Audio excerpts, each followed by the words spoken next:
বাংলাদেশি বাঙালি ভাষাকে বাংলাকে স্বীকৃতি আদায় করে নেয়, তাদের অধিকার আদায় করে নেয়।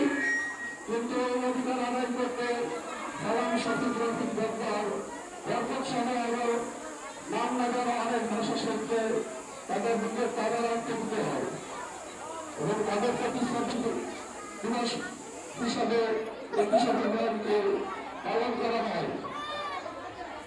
এটা বাঙালি জাতির একটি গল্প, বাঙালি জাতির একটি ইতিহাস। রাষ্ট্র